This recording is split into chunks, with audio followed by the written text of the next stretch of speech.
समाज का मदरसा है, उन्होंने उनको नहीं बख्शा। 10 फीट का निशान था, 25 फुट करने मदरसा के अंदर वो चाके चला गए। मुसलमानों के साथ ये सारा अत्याचार हुआ है। हमने मदरसे को बोला कि भाई मदरसे बोलो बैंड बाजा सारा लेके आ गए, यानी कि अब सारे हट जाओ। वो किसी ने कुछ गलत कर दिया तो अब सारी सजा तुमको सबको मिलेगी उसकी सजा, यानी गलत छोड़ो। उन्होंने गाय के बच्चे को नहीं छोड़ा ना, उसके फिर भी उन्होंने कहना कि बशीर का गिरा के उसको भी मार दिया ना। नमस्कार, राम राम, मैं रामस्वरूप एक बार फिर हाजिर हूँ एक नई वीडियो के साथ। इस वक्त मौजूद हूँ मैं सरोदिया बस्ती पुगल रोड। पीछे को जो दृश्य है थे एक नज़ारो देख सको। काल की ही आ घटना हो चुकी है कि काल संभागीय आयुक्त नीरज के पवन जी आवे है और आपका जो पूरा सिस्टम है बैंड बाजो कह सका आप जेसीपी ने सारा नगर लेवा तो ब्याह शादी में बैंड बाजो बाजी अगर अभी बैंड बाजो ले पूरा आवे है और पूरे ने जो ध्वस्त कर दे जावे।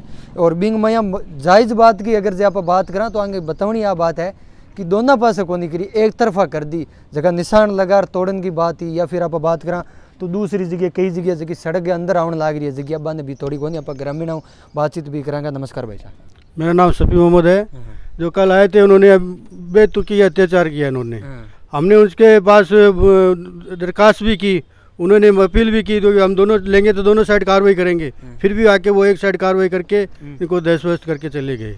अच्छा भाई साहब, एक बात करांगा थे बता रहे हो कि दोनों पास टूटनी चाहिए, एक तरफ तोड़ दी तो पहला भी एक बार संभाग आयुक्त आया बता भाई जी कहीं कुछ थारी मांगी बी टाइम और काल आर पूरी ने जो बैंड बाजू बजाई आई थी। नहीं, पहली भी आया निशान लगाया जी के दूसरे दिन मैं बाटे पहुंच गया आयुक्त साहब करने कि भाई मैं बाटे किया भाई साहब अगर आप कार्रवाई करो तो सही करो। आपने निशान लगाए हैं और उस साइड में सारा फर्क है। अब हम तोड़ने को तैयार, आपको जो अड़चन आ रही है तो है ना हम तोड़ने को तैयार, हम तोड़ लेंगे खुद। आप हमें एक ही साइड से मत मारो 20 फुट। तो उन्होंने रोड भी पहले से 20-25 फुट पड़ी है तो उन्होंने एक साइड पे फिर भी और वहाँ पे गए हुए को आश्वासन दिया कि नहीं मैं दोनों साइड से कार्रवाई करूँगा। फिर भी आके यहाँ पे एक साइड कार्रवाई करके चले गए और एक भी हमारी नहीं सुनी। तो ये भी देख लो सामने है और आगे भी है ना सारा 10-12 फुट रास्ता है। आयुक्त साहब को खुद को हम मौका दिखा के आए हैं उस दिन आने के बाद। फिर उन्होंने कहा मैं दोनों तरफ से कार्रवाई करूंगा। फिर हमारे जहाँ निशान लगाए हुए ना उससे भी अंदर डाल के चले गए। कल के जो कर्मचारी आए थे बहुत ज्यादा हमें नुकसान करके चले गए। मकान के वही नुकसान चला दे के चले गए। हमने उनको किया था कि भाई उन्होंने चिन्ह बीच का दिया, हमने उनको बोल दिया कि भाई हमको चिन्ह दे दो, हम अपने आप उतार लेंगे, दोनों साइड का चिन्ह दे दो, हम आपको परेशानी नहीं करेंगे। हम उतारने पे अपने आप तैयार थे लेकिन उन्होंने हमारी अनसुनी करके और हमें कमजोर समझ के हम पे ये हमला कर दिया। अच्छा एक बात करांगा, कितने साल में लोग रेवन लाग रहे हैं, पट्टा सुद्धा है कहीं है? खातेदारी सर, खातेदारी 1969 की खातेदारी है। कटान का 15 फुट रास्ता ही है पुराना। और अब ये कहने कुछ लोगों ने कहने शिकायत दी है तो कहते 40 फीट करो, तो 40 फीट करो तो हमेशा नियम तो ये चलता है कि सड़क के दोनों साइड से करें, दोनों साइड से अपन ले। एक ही साइड के अंदर 20 फुट क्यों मार रहे हैं हमको? ये नाजायज सारी हमारे साथ नाजायज क्यों आ रही है? और हम फूटी पड़ा है। हमारे समाज का मदरसा है, समाज का मदरसा है, उन्होंने उनको नहीं बख्शा। 10 फीट का निशान था, 25 फुट करने मदरसा के अंदर वो चाके चला गए। वो सेम हिंदू मुसलमानों वाला अत्याचार कर सारा हमारे साथ किया। मुसलमानों के साथ सारा हमारे मुसलमान कम्युनिटी के सारे मकान तोड़े गए हैं। देखा जाए तो सीधा सा है कि मुसलमानों के साथ ये सारा अत्याचार हुआ है। हमने मदरसे को बोला कि भाई मदरसे की जमीन छोड़ दो, कि नहीं कुछ हमने कोशिश की वहाँ पे जाके कि भाई 5 फीट बचे तो अच्छी, कि भाई थोड़ा कम ले लो, कि नहीं उसी हिसाब से। और कल जो जाब्ता आया था ना हमारे रिक्वेस्ट करने के बाद हमने बोल दिया साहब न्याता ही निशान है, ठीक आपने तोड़ दिया। फिर भी अंदर का नहीं उसको मिलान करेंगे तो मिलान करो तो आगे तक तो करो। फिर अब यहाँ तो आगे 50 फुट है, यानी 100 फुट होता तो यानी कि आप हमारे घर तोड़ के 100 फुट करके चले जाते।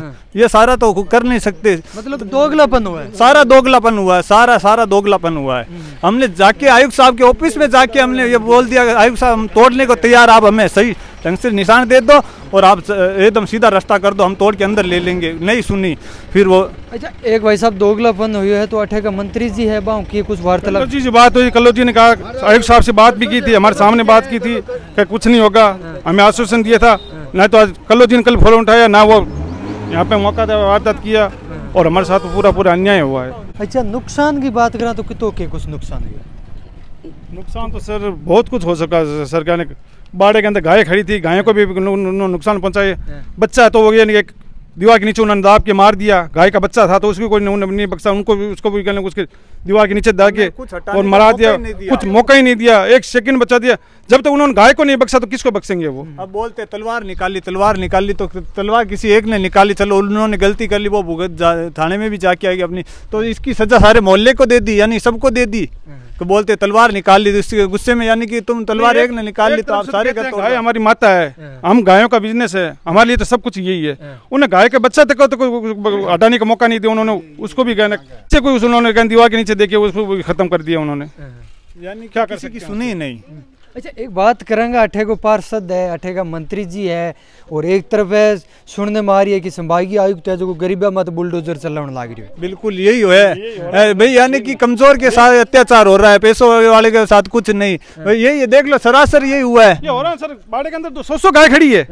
हमने रिक्वेस्ट करी सर आप चिन्ह लगा के तो हम हटा लेंगे, लेकिन वो तो नहीं कहे, ये तो होगा के, तो उसने उन्होंने बच्चे को कहने हटाने का मौका नहीं था, उसको भी उन्होंने दीवार के नीचे दाब के मार दिया। आ गए आप जैसे बोले बैंड बाजा सारा लेके आ गए, यानी कि अब सारे हट जाओ, वो किसी ने कुछ गलत कर दिया तो अब सारी सजा तुमको सबको मिलेगी उसकी सजा, यानी कि गलत एक ने किया और सजा पूरे मोहल्ले को दे रहे हैं। हाँ भाई यही हो रहा है, यही हो रहा है। गलत वो भी नहीं है, वही अपने जगह था, गलत उसने कुछ नहीं किया। 25-25 फुट अंदर डाल के बुलडोजर मकानों की बालकनी तक को ठेस पहुंचाया गया है, और कहने पे हम कह रहे कि इतना नहीं है, 12 फुट है, तो सुने ही नहीं दे रहे, एक ही बात कह रहे बस नहीं होगा ये 25 फुट हट जाओ। एक बीकानेर को सुपर हीरो मानी जाए संभागीय आयुक्त नीरज के पवन, लेकिन वास्तविकता में वो गरीबा के लिए तो सर गरीबों के छोड़ो, उन्होंने गाय के बच्चे को नहीं छोड़ा ना, उसके फिर भी उन्होंने कहना को मशीन का गिरा के उसको भी मार दिया ना। गाय के बच्चे का तक उन्होंने नहीं छोड़ा। गाय का तो बहुत बड़ा अपने कहने का, हमारे लिए तो वो कहने का रोजी रोटी, हमारी तो वही खाना वही कमाना है, उन्होंने उसको भी नहीं बख्शा ना। सर ये कितना बड़ा अत्याचार है। चलो हमारी दीवार तो उन्होंने गिरे तो गाय के बच्चे को तो हटाने दे सकते थे, उन्होंने उसको भी नहीं, उनको उसके पे भी दीवार गिरा के उसको भी खत्म। यानी कि कोई इंसान का बच्चा अंदर होता तो वो तो फिर तो इसी ताक में आए थे कि भाई उनको भी मार दो सबको, अंदर होते थे, यानी कि वो पूरे बैंड बाजा, यानी कि कुछ हटाने का मौका ही नहीं दिया, कुछ करने का मौका भी नहीं दिया। कोई आगे आ रहा है तो चला दो। इसमें अपने मेन पॉइंट की बात की जाए तो 3-4 पॉइंट की बात होती है। सड़क के दोनों तरफ से बराबर तुड़ाई की जाती है, लेकिन वास्तविकता ये मैं जहाँ खड़ा हूँ ये मौके पे सड़क है, और सड़क के इस तरफ है जो सारे मकान एक्यूरेट खड़े हैं, और दूसरी तरफ आप देखोगे तो यहाँ से लगभग 20-20, 25-25 फुट अंदर तक है वो तोड़ दिए गए हैं, और उसके बाद है गाय के बछड़े को है वो भी मार दिया गया है, और अंदर जो सामान था वो लाखों रुपए का आम गरीब का नुकसान है वो संभागीय आयुक्त के द्वारा कर दिया गया है। ऐसी संभागीय आयुक्त पर है वो भ्रष्टाचार के अखबारों में आरोप भी लग रहे हैं, लेकिन जो अशोक जी गहलोत है साहब है वो बचाने का काम है, जो संभागीय आयुक्त है और उनके साथ कई और बड़े अधिकारी है उनके बचाने का जो कार्य है वो कर रहे हैं। लेकिन जो संभागीय आयुक्त को सुपर हीरो माने जाते थे वो आज गरीबों पे बुलडोजर चला रहा है। जो पैसे वाली पार्टी है जिनकी पहुंच है नेताओं तक, उनके जो घर है वो सेपरेट बचे जा रहे हैं। तो आखिर अपने समझ सकते हैं कि संभागीय आयुक्त है वो बीकानेर का सुपर हीरो किस प्रकार से कहला रहा है। लेकिन थारी के कुछ राय है कमेंट सेक्शन में कमेंट करके जरूर बताइए। मिलते हैं नेक्स्ट जगह, तब तक के लिए धन्यवाद। जय हिंद।